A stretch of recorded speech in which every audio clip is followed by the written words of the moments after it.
नमस्कार मित्रांनो, सुप्रभात, सुस्वागतम. तुम्हा सर्वांचं पुन्हा एकदा स्वागत आहे अमोल ब्लॉग्स या तुमच्या आवडत्या मराठी यूट्यूब चॅनलमध्ये. खूप दिवसानंतर व्हिडिओ टाकतोय आणि तुमच्यासाठी हा स्पेशल व्हिडिओ असेल मुळात, कारण चिमण्यांची, पक्ष्यांची चिवचिव तुम्ही ऐकताय. वरती तो डोंगर पहा आणि झाडावाडांनी दाटलेला असं हे ठिकाण आहे, त्यामुळे तुम्हाला कळालंच असेल की आपण चाललोय कोकणाकडे. ठीक आहे, मी जिथं राहतो आकुर्डीमध्ये, पुण्याचंच ठिकाण. ठीक आहे, तिथून पासून ते हे जे अंतर आम्ही चाललोय ते कोणतं असेल, दिव्यागरला चाललोय. याआधी 2020ला गेलो होतो आय थिंक. परत एकदा जायचा मोह झालाय आणि मी खूप साऱ्या नवीन गोष्टी तिथे एक्सप्लोअर करणार आहे. तर आकुर्डीपासून हे जे अंतर आहे ते 180 किलोमीटर आहे आणि किमान 4 तास तरी लागतात. सो त्याच्यामुळेच आम्ही विचार केला की नंतर ट्रॅफिक लागण्याच्या ऐवजी सकाळी निघलेलं बरं. म्हणून आत्ता निघता ह्या वळणाच्या रस्त्याच्या इथे एक आम्हाला मंदिर दिसलं. हे खूप प्रसिद्ध असं मंदिर आहे, छोटूसच आहे, पण इथं तुम्ही पाहू शकताय. श्री क्षेत्र सोमनाथेश्वर आणि स्वयंभू जागृत देवस्थान आहे असंही म्हणतात. पुरातन कालीन आहे हे. आतमध्ये जर तुम्ही याल तर तुम्हाला अजून काही दाखवतो. इथे बॅग्स वगैरे सगळं ठेवलं, पण गाड्या वगैरे लावल्यात तिथं. तर इथे आमचे हे मित्र बब्बन, द ग्रेट बब्बन, आणि इकडे आमचे मुघळी भजनी कार्यालयाचे अध्यक्ष श्री गोजे इकडे बसले. या मंदिराविषयी जी माहिती आहे मोस्टली माझ्यापेक्षा श्री गोजे यांना माहिती आहे. हे पहा, भोयावरती हे काय भस्म लावून इथं बसले. तर गोजे, या मंदिराची थोडीशी माहिती दे मला की हे नेमकं काय स्पेशालिटी काय या मंदिराची. हे मंदिर मी इंस्टाग्रामवर रील्सवर पाहिलं होतं. ओके, तामिनी घाटातलं सगळ्यात प्रसिद्ध मंदिर. जरा मोठ्या आवाजात बोल. आता ही जे पिंड दिसतेय यामध्ये महाराष्ट्रातले 12 ज्योतिर्लिंग सगळे एकत्र दिलेले. ओके. हे मंदिर महिषासुरमधनी या देवीने स्थापित केलं त्या काळात. हे म्हणजे हे ज्योतिर्लिंग का? हे ज्योतिर्लिंग पाहू शकतोय जरासं पुढे. इथे हे आकार दिसतात लहान, ते म्हणजे असे हे 12 ज्योतिर्लिंग आहेत. आणि हे मंदिर निवे, तामिनी आणि भिरा या तिन्ही डोंगर रांगांच्या मध्यामध्ये आहे का? ओके, ठीक आहे. इकडे एक आहे, इथं नंदी आहे. हे असं छोटंसं मंदिर. अजून काय? जर मंदिराची सुंदरता बघायची असेल तर पावसाळ्यात बरं मंदिर रोज धुवून निघतं. बब्बन, तुला काय बोलायचं आहे? बब्बनला शांतता बब्बनला आयुष्यात शांतता पाहिजे होती. ती शांतता मी ह्या 2 दिवसामध्ये नक्कीच त्याला देणार आहे. तर जास्त वेळ न दवडता आपण आता मार्गक्रमण करू पुढे. So Nikhil Sawant is the cameraman behind this camera. So let's go.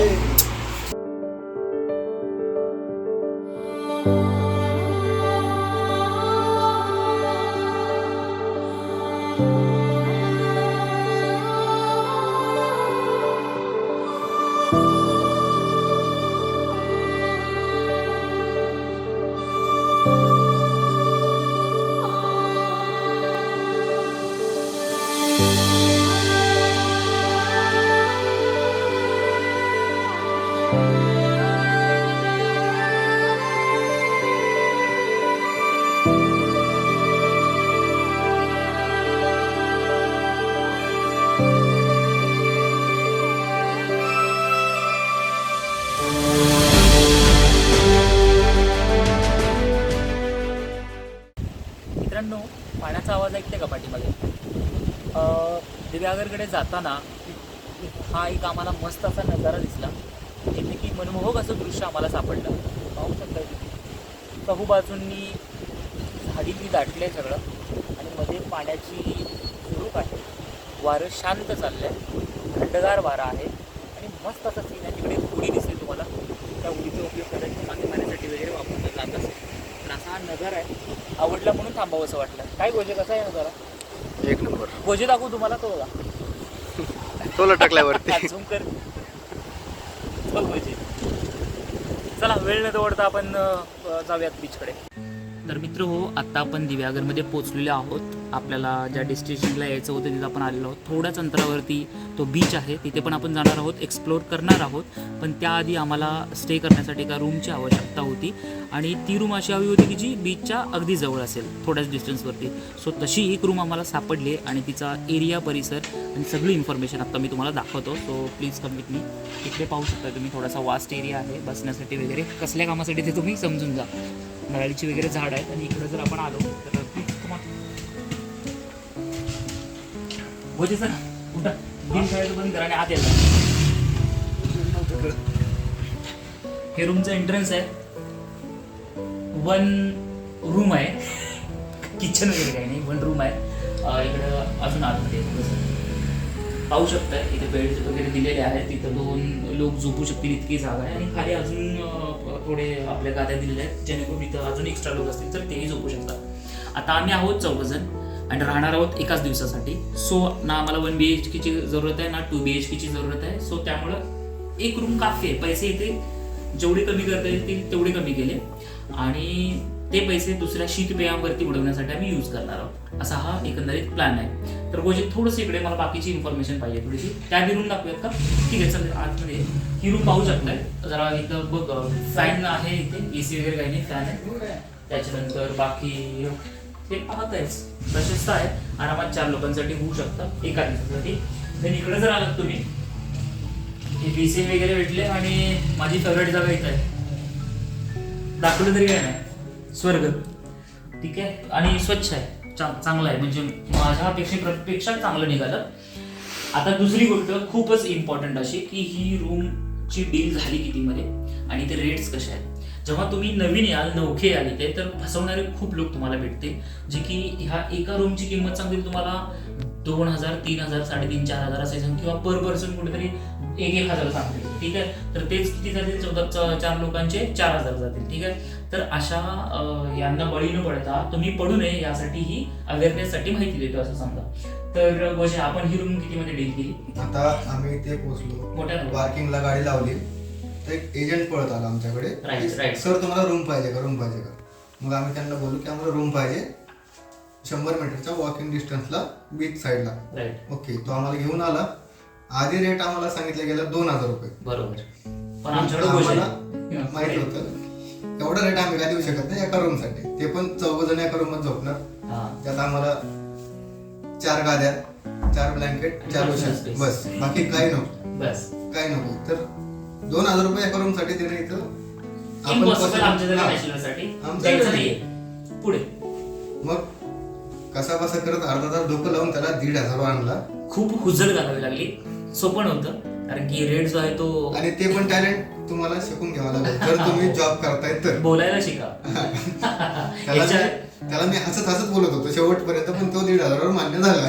1,500 रुपयामध्ये शेवटी ही रूम जी आहे ती डील केली. कारण काय होतं, जेवढ्या जवळ असो आपण बीचच्या तेवढे जास्त प्राइसेस वाढतात. पण हे ठीक झालं की आपल्याला योग्य किमतीमध्ये भेटली. तुम्ही जर आला, या ओनरचा नंबर वगैरे सगळं मी देऊन टाकेल एका कोपऱ्यामध्ये. ठीक आहे, तर तुम्ही ते इथे येऊन भेट देऊ शकता, जेणेकरून तुमचे पैसे. आणि त्यात स्पेशल आम्ही हा पण जुगाड लावून घेतला की आम्हाला रात्री बसायला शीतपेयांसाठी गार्डन, टेबल आणि 4 खुर्च्या, अशी मस्त नारळीची झाड आहेत आणि फ्री मध्ये पाणी. पाणी पण फ्री मध्ये पाहिजे, तुमचं प्यायचं पाणी. पुढची इन्फॉर्मेशन जेवणाविषयीची द्यायची आहे. जेवणाचं कसं काय रेट आहे ते? जेवणाचं तुम्ही 1 किलो काय पण आणा, तुम्ही प्रॉन्स आणा, पॅम्पलेट आणा, किंवा सुरमई आणा, राईट, किंवा तुम्ही बांगडा आणा. 1 किलो असेल काय पण बनवून घ्या, 400 रुपये. 4 प्रकारचे 4 पीस आणा, 1 किलो 400 रुपये. तुम्ही फ्राय मागवा, करी मागवा, बरं, किंवा सुक्क मागवा, काय पण मागवा, तुम्हाला 400 रुपयेच लागणार. तुम्हाला जो आयटम पाहिजे तो भेटणार. फक्त 1 किलोचे 400 रुपये. 2 किलो आणले 800 रुपये. भाकरी तुम्हाला भेटणार तांदळाची 25 रुपये. चपाती भेटणार 15 रुपये. बरोबर. आणि भाकरी कशाची असणार? तांदळाची असणार. आणि राईस पर बाउल 50 रुपये. तुम्हाला इंद्रायणी भेटणार नाही इथे, तुम्हाला त्यांचाच राईस भेटणार, कोकणी राईस. एका बाउल मध्ये 2 जण बसवतात.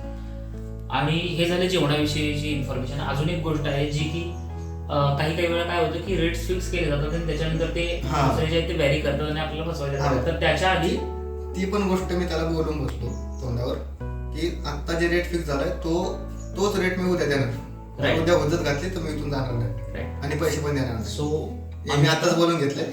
फायनान्शियली सिक्युअर आहोत त्या बाबतीत.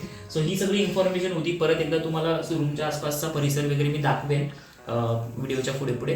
सो तुम्हाला नक्कीच इथे येण्यासाठी चांगलं मार्गदर्शन होईल रूम वगैरे बुक करण्यासाठी. So stay tuned with me and thank you. हे आकाशवाणीचं 3रं केंद्र आहे. जे काही तुमच्यासमोर आता दिसेल ते थेट प्रक्षेपण केलं जाईल. आपल्यासमोर कार्यक्रमाचे प्रसारक निखिल सावंत आहेत. शीतपेयाचा हा आधुनिक आणि अत्याधिक असा कार्यक्रम चालू आहे.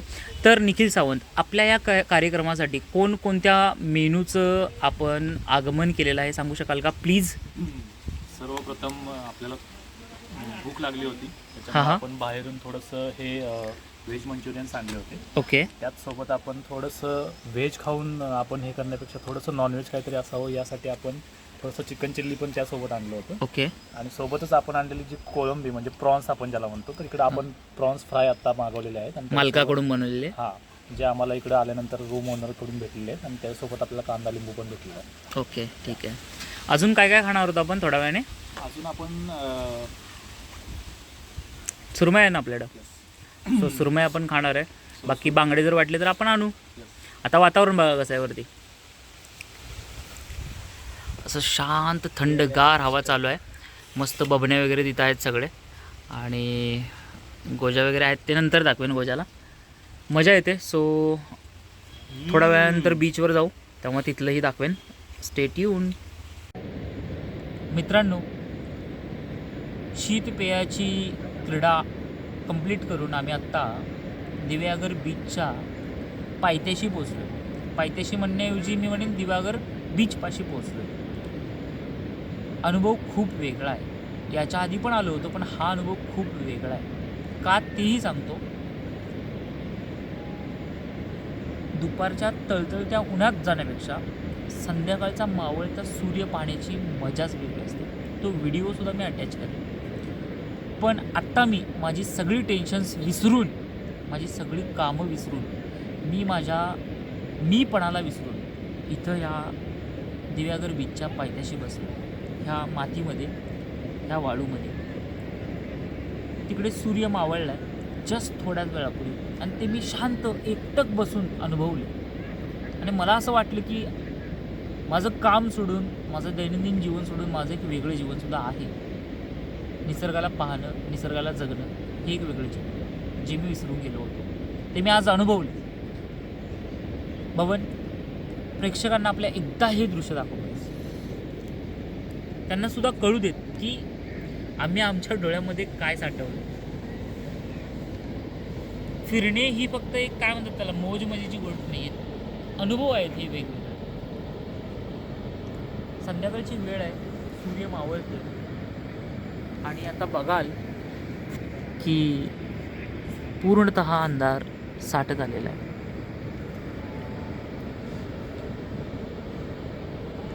ह्या बीचबद्दल अजून सांगायचं म्हटलं तर पहा, खूप सारे बीच मी पाहिले, पण एवढा स्वच्छ सुंदर आज मुळात काय म्हणतात त्याला, इथे येणारे पर्यटकसुद्धा कमी होते. त्यामुळं मला फार छान संधी भेटली की ह्या बीचला मी एक्सप्लोअर करू शकेन. इकडून त्या साईडला एक डोंगर आहे आणि त्या साईडच्या डोंगराकडे जाताना ना, म्हणजे थोडंसं लांब आहे, त्यामुळे प्रेक्षक म्हणतो पर्यटक तिकडे जात नाहीत. तर तिकडे ना पक्ष्यांचा एक वेगळ्या जातींचा पक्ष्यांचा एक झुंड असतो. तो झुंड ना असा वेगवेगळ्या प्रकारच्या नक्षीदार असे हे बनवतो. तोही व्हिडिओ मी अटॅच करेन, तोही पाहाल तुम्ही. असं एका वेमध्ये उडतात ते आणि एवढं मनोरंजक दिसतं ना ते, डोळ्यामध्ये टिपण्यासारखं. इथली माणसंसुद्धा थोड्याफार कोकणी भाषेमध्ये बोलतात. ती पण खूप प्रेमळ आहेत, खूप चांगली माणसं आहेत. आणि इथे आलात तर त्याच्यामध्ये आम्ही सुरमई भरून आणली हे पाहू शकाल. आणि आता ह्या संध्याकाळीचा आनंद घेत ही सुरमई आम्ही खाणार आहोत आणि ती नक्की खूप चविष्ट असेल याच्यावर मला पूर्ण विश्वास आहे. कारण ही सिलेक्ट कोणी केले, गोजेने आणि बब्बनने. सो त्यांची चॉईस कधीच चुकीची नसेल. पण ही बनवून घेतली आम्ही रूमच्या मालकाकडून. ठीक आहे. सो आम्ही हा सूर्यास्त बघत ही सुरमई जी आहे थोडीफार खाणार आणि उरलेली ठेवणार आहे बाकीच्या कार्यक्रमासाठी. तर हा माझा अनुभव होता. तुम्ही इथे नक्की भेट द्या. खूप सारे कपल्स तिकडे बसलेले दिसत आहेत. बबन प्लीज तिकडे बघ, कपल्स वगैरे बसले आहेत तिथे. आई वडील बसले असतील वेगवेगळ्या नातीची वेगवेगळी माणसं जी की स्वतःची दुःख सुख वाटतात इथं. तर हा समुद्रकिनारा म्हणजे फक्त समुद्रकिनारा नाही आहे. इथे सुखांची देवाणघेवाण झाली, इथे दुःखांची देवाणघेवाण झाली, इथं हसूही आहे, इथे रडूही आहे. असा हा समुद्रकिनारा. आणि ह्या समुद्रकिनाऱ्याने मला खूप काही शिकवलं. आता जशी संध्याकाळ एवढी म्हणजे आनंददायी आहे, हर्ष उल्हासी आहे, अशीच सकाळ ही असेल ही भावना राखून ह्या समुद्रकिनाऱ्याला मी अखेरचा दंडवत देतो. आणि उद्या सकाळीच मी तुमच्याशी पुढचा जो वार्तालाप असेल तो मी करेन. तुम्हालाही हे दृश्य सगळे आवडतील अशी मी अपेक्षा करतो. आणि ह्या व्हिडिओच्या पुढे मी सगळी दृश्य अटॅच करतो. तर बबन, शेवटचा माझा फेस दाखव. धन्यवाद. आणि हा ब्लॉग पाहत राहा. सकाळी नक्की भेटू. सागराने नाविकामनी संकट ऐसे पेरले, वादळाने होडीस एका तसदिशांनी घेरले. क्षीण तुटले वीण तुटले कथा काय या वल्ल्याची, नाविकासही फिकीर नव्हती पुढे राहिल्या पल्ल्याची.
The next morning.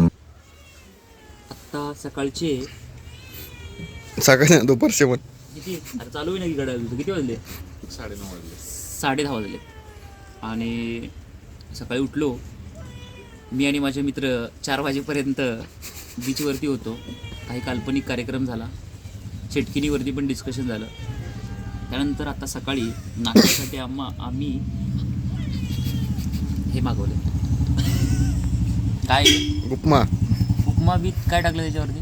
शेव आणि लिंबू आणि चमचा आणि काहीतरी आहे. हे पांढरं काय दिसतं? चमचा पण आहे. नारळाचा किस टाकला त्याच्यावरती. आणि असा हा सुंदर आणि खमंग असा नाश्ता आमच्यासाठी आलेला आहे. याच्यासाठी खूप पैसे मोजले तर याच्यानंतर चहा पण मागू आणि नाश्त्याचा आनंद घ्यावा. हे बबनचं कुठं आहे तुझं? कुठलं कोणाचं काय माहिती असेल? हे माझं ते एक मिनटं थांब, तुला खाऊन दाखवतो. त्याच्यावर याचा नारळाचा किस टाकला ना, त्यामुळं वा वा. कंटिन्यू करतो जाऊन देतो. ठेवतो मित्रांनो. सकाळची वेळ आहे आणि आपण आलो आहे परत एकदा दिव्यागर बीचवरती. साधारण 10:30 वाजून गेलेत आणि त्यावेळी हा असा बीच पूर्णपणे भरलेला आहे. सगळी लोक एन्जॉय करत आहेत.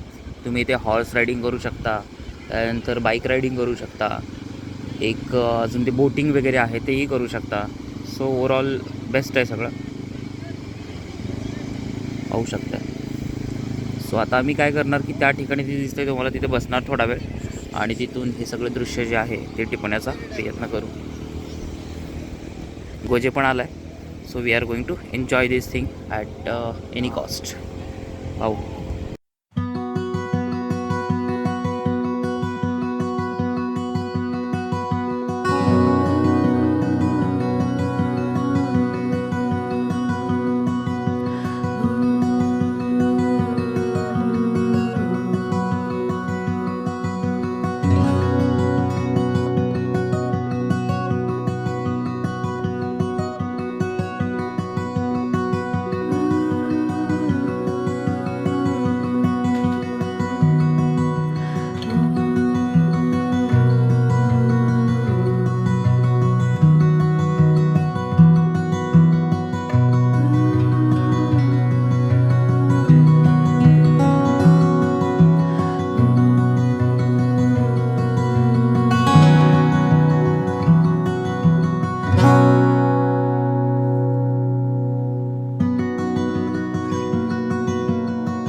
मित्रांनो, दिव्यागर बीच तुम्ही पाहिला. जाता जाता इथे येण्याचं आमचं असं वाटलं मला की या बीचची एक वेगळं नातं जमलं आहे. त्यामुळे म्हटलं श्रीवर्धनकडे जाण्याआधी एकदा या बीचला आपल्या नयनरम्य डोळ्यामध्ये हे नयनरम्य दृश्य साठवावं म्हणून इथे आलो. आणि भरती आल्यासारखं वाटतं आहे. काल रात्री जे पाणी होतं ते तिकडे कुठेतरी होतं 4 वाजेपर्यंत रात्री. खूप दूर तेच म्हणतोय. पण आत्ता बघताय तर तुम्ही इथं हे बघा किती क्लोज आले त्यात, खूपच क्लोज आले. इतकी भरती आलेली आहे आता आणि लाटांचे आवाज पण खूप यायला लागले. तर तुम्हालाही काय म्हणतात इथली मजा घ्यायची असेल तर नक्की इथे भेट द्या. खूप छान असं प्लेस आहे. ठीक आहे, चालेल. मित्रांनो, सकाळपासून खूप धमाल केली, काल रात्री धमाल केली. तुम्हाला मी बोललो होतो की श्रीवर्धन बीचकडे आम्ही चाललो आहे, पण वेळेअभावी काही कारणास्तव आम्ही तिकडे जाऊ शकलो नाही. तर तो प्लॅन आम्ही पुन्हा काहीतरी प्लॅन करू. पण येताना आम्ही एवढी मजा केली आहे, सिरियसली खूप मजा आली आहे. त्यामुळे म्हटलं की बिकॉज तुम्हाला 2 गोष्टी सांगतो. पहिली एक गोष्ट, जर तुम्ही काय म्हणतात त्याला, ते आपला ग्रुपचं नाव काय, आपल्या तळीराम योजनेमधले असाल तर पहिल्यांदा अशी गोष्ट आहे की तुम्ही जर तिथं जाल आपल्या ह्याला कुठं दिव्यागरला, तर दिव्यागरच्या 5 ते 6 ते 10 किलोमीटरवर तुम्हाला कुठेच ते शीतपेय भेटणार नाही. बिकॉज त्यांनी काय तिथला इश्यू असेल आय डोंट नो, बट तुम्हाला ती जे असेल ना नॉर्मल प्राईसपेक्षा खूप जास्त प्राईसपेक्षा भेटेल. त्यामुळं येतानाच तुम्ही तुमचं जे काय असेल ते घेऊन या. ही पहिली हिदायत झाली जर तुम्ही तळीराम असाल तर. दुसरी हिदायत अशी आहे की तुम्ही जर तिकडून निघत असाल परत पुण्याला तर लवकरात लवकर निघा, जेणेकरून तुम्ही ताम्हिणी घाटामध्ये अडकणार नाही. ताम्हिणी घाट हा संध्याकाळी एवढा भयावह घाट असतो की खरंच तुम्हाला जाताना खूप भीती वाटेल. सो त्यामुळं 6 वाजायच्या आतमध्ये तुम्ही पुण्यामध्ये टच झाला पाहिजेत. अशा रीतीने 3 वाजताच तुम्ही तुमच्या किंवा 1 वाजता तुम्ही दिव्यागरमधून निघा, जेणेकरून तुम्ही हा घाट पार करून संध्याकाळच्या आधी तिकडे जाल. तर ह्या 2 गोष्टी होत्या. तर इकडे माझा मित्र ऋषी आहे. ऋषी, देन बब्बन इकडे आहे. बब्बन, तुला काय वाटलं, कशी वाटली trip? Actually I enjoy a lot. बरं बबन, तुझी सगळ्यात बेस्ट मोमेंट कोणती होती? Best moment to be honest, समुद्राच्या काठी नाही का, नाईट 1 तास 10:30 11 नंतर जर तुम्हाला जर थोडंसं वैयक्तिक जीवन जगायचं असेल किंवा थोडंसं काहीतरी नाही का थोडंसं ॲड ॲज अ मेडिटेशन किंवा काही ज्या गोष्टी असतात नाही का, राईट त्या गोष्टी जर तुम्हाला अनुभवायच्या असतील तर खरंच तुम्ही व्हिजिट द्या त्या ठिकाणी. त्या the best मोमेंटला, place, I त्या would मेडिटेशनच्या मोमेंटला तू नेमकं काय फील केलं, म्हणजे काय नेमकं कसं वाटलं तुला ते सांग मला. लाटांचा आवाज, बरं, तो आवाज ऐकायला पण आपले ते कान आहे ना त्या लेवलला आपली ती फ्रिक्वेन्सी पाहिजे नाही का. राईट. त्या झोनला जाऊन आपण ते to be honest from the bottom of heart आपण म्हणतो नाही का, किंवा मनापासून तर त्या लाटांचा आवाज ऐकायचा असेल तर खरंच तुम्ही तिकडे व्हिजिट द्या. आणि जर अशा बाकीच्या ज्या गोष्टीपासून थोडासा दुरावा ठेवायचा असेल, गोंगाट ह्या गोष्टीपासून जर जाऊन त्याच्या पलीकडे काहीतरी जाऊन जर वैयक्तिक जीवनामध्ये तुम्हाला थोडासा जर स्वतःसाठी वेळ जायचा असेल तर तुम्ही खरंच तिकडे व्हिजिट देऊ शकता. Thank you for your opinion. And finally मी कॅमेरा निखिल सावंतकडे वळवतो. The cameraman. निखिल, तुझी काय मोमेंट होती? संसारातून थकलेला एक मोठ्यानं बोल प्लीज. संसार आणि कॉर्पोरेट लाईफ हां. दोन्हीचा बॅलन्स करता करता मी आज दिव्यागरला आलो माझ्या हां. मित्रांसोबत. हां. संसार आणि कॉर्पोरेट लाईफ या दोन्हींचा बॅलन्स करता करता मी दिव्यागरला माझ्या मित्रांसोबत आलो. हां. खूप छान असा मला अनुभव आला, हम्म. खूप छान एन्जॉय करता आला. हम्म. आणि आमची मैत्री पण इतकी घट्ट आहे, हम्म. बरीचशी भांडणं होऊन सुद्धा आम्ही बऱ्याच गोष्टी अशा बॅलन्सिंग केल्या. आणि परत आमची ही जी ट्रिप आहे ती अतिशय 1 नंबर अशी अनुभवी होती, म्हणजे मेमोरेबल होती आणि खूप मजा आली. आणि आता आम्ही पुण्याच्या दिशेने परत चाललोय. ठीक आहे. त्याआधी इथे आम्हाला एक मंदिर दिसलं. गोजा, तुला मी परत एकदा विचारतो, तुला कसं वाटलं, प्रामाणिकपणे सांग. मला खूप भारी वाटलं. का भारी वाटलं? जे रोज माझ्या लाईफमध्ये चालते, हां. सकाळी उठले की कॉल, हां. संध्याकाळी उठले कॉल, हां. मीटिंग्स हां. वगैरे सगळ्या गोष्टी सोडून मी आज निवांत जगलोय. बरं, ठीक आहे. तुझी स्पेशल मोमेंट काय होती तिथली, नीट चांगली? रात्री तिथं जाऊन बसणं आणि ती लाटांचा आवाज आणि ते शांतपणे म्हणजे सेम बबन सारखंच आहे. मित्राच्या मांडीवर डोकं ठेवून आपलं निवांत बोलणं मित्रासोबत. आणि जे आमचा संवाद चालला होता मित्राचा आणि माझा, जो माझा खास मित्र आहे निखिल सावंत, बबन, आमच्या सगळ्यांचा संवाद चालला होता निवांत. कॉर्पोरेट लाईफ सोडून हां फक्त आपलं बोलणं. बर तर मित्रांनो आम्ही ही ट्रिप खूप एन्जॉय केली आणि त्याच्यानंतर आता जाता जाताच आम्हाला इथं असं मंदिर सापडलंय छान आणि सुंदर असं निसर्ग. प्लीज एकदा ह्याच्यात शो कर. प्लीज एकदा तुम्ही हे मंदिर बघू शकता इकडे. हे मंदिर आहे इथं, जर तुम्ही पाहिलं तिकडे चहूबाजूंनी हिरवाई दाटलेली आहे. हे पहा, कुठेच तुम्हाला काही दुसरं दिसणारच नाही. हा भला मोठा डोंगर आहे वरती, हे पाहताय वरपर्यंत, आणि हे तिथं आतमध्ये वसलेलं मंदिर आहे. देव कोणता आहे तेही सांगेन मी तुम्हाला. श्री क्षेत्र कोंडेश्वर कालकाई माता मंदिर आहे इथे लिहिलं आहे. 2016ला आय थिंक याचं बांधणी करण्यात आलेली आहे आणि इकडून हा बाहेर जाण्याचा मार्ग आहे. तर हायवेच्या थोडंसं आतमध्ये आलं ना की हे मंदिर तुम्हाला दिसेल, हे असं आतमध्ये. सो फायनली मी सगळ्यांना एकदा हे करेन की आपल्या प्रेक्षकांना बाय बाय म्हणा आणि हे ब्लॉग आपण इथेच संपूयात. बाय. चला गुड बाय. हा व्हिडिओ बघून झाल्यानंतर प्लीज डू लाईक, सबस्क्राईब आणि शेअर. अँड चला good bye. Bye. Bye. Ready for bye.